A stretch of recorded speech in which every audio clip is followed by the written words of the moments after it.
আসসালামু আলাইকুম বন্ধুরা, সবাই কেমন আছেন? আশা করি ভালো আছেন। আমিও ভালো আছি। আপনাদের সাথে একটা কথা শেয়ার করব। যদি আপনারা একমত হন তাহলে অবশ্যই আমার জানাবেন। সেটা হলো, আমরা সবাই বলি যে স্টার সেন্টারদের ভালোবাসা যাবে না, স্টার সেন্টাররা হয় অহংকারী, তারা নতুনদের ভালোবাসা দেয় না, সাপোর্ট করে না। আসলে এটা ভুল কিন্তু, কারণ তারা তো সরাসরি স্টার সেন্টার হয়ে যায় নাই। এই নতুন থেকেই ধীরে ধীরে কষ্ট করছে, পরিশ্রম করছে, ধৈর্য ধরে ভিডিও আপলোড করছে, অন্যের ভিডিও কমেন্ট করছে, যারা কমেন্ট করছে তাদের কমেন্টে রিয়্যাক্ট করছে, লাভ রিয়্যাক্ট দিচ্ছে, রিপ্লাই করছে। তারপর আস্তে আস্তে আস্তে আস্তে ফেসবুক টিম তাদের ভিডিওগুলো ভাইরাল করছে, ফরি হতে নিচ্ছে। তারা আস্তে আস্তে স্টার সেন্টার সকল সেট আপগুলো পাইছে, তখন স্টার সেন্টারে পরিণত হয়েছে। হঠাৎ করে একদিনে তারা হয়ে যায় না রাতারাতি। তাই বলছি, সকল স্টার সেন্টার এক না। অনেকে হয়তো আপনাদের সাথে হয়তো বা আপনাদের সাপোর্ট করে না, ভালোবাসা দেয় না, বা রিপ্লাই করে না কমেন্ট করলে, ওদের কথা বাদ। সবাই এক না।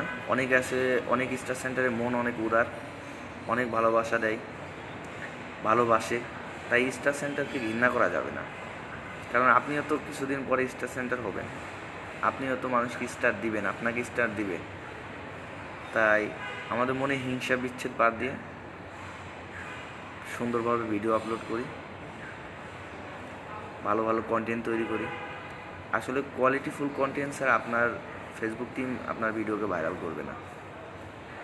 তো এটা তো আপনি হঠাৎ ফেসবুকে এসে পারবেন না। আস্তে আস্তে ভিডিও করতে করতে দেখবেন আপনি বুঝে যাবেন কি কোয়ালিটি করলে কন্টেন্ট ভালো হবে, ভালো ভিউ হবে, ভাইরাল হবে। তো আশা করি ভালো লাগলে অবশ্যই ভালোবাসা দিবেন। আর যদি মনে হয় যে আমি সঠিক কথা বলছি, তাহলে হিংসা বাদ দিয়ে স্টার সেন্টার না, আপনার সামনে যার ভিডিও আসবে তার ভিডিওতে লাইক কমেন্ট করবেন। যারা কমেন্ট করছে তাদের কমেন্টে রিপ্লাই দিবেন, কয়েকটা লাভ রিয়াক্ট দিবেন। দেখবেন তার আপনার পরিবারে আসবে, আপনার পরিবারে এসে আপনাকে ভালোবাসা দিয়ে যাবে। ভালো থাকবেন, সুস্থ থাকবেন। আল্লাহ হাফেজ।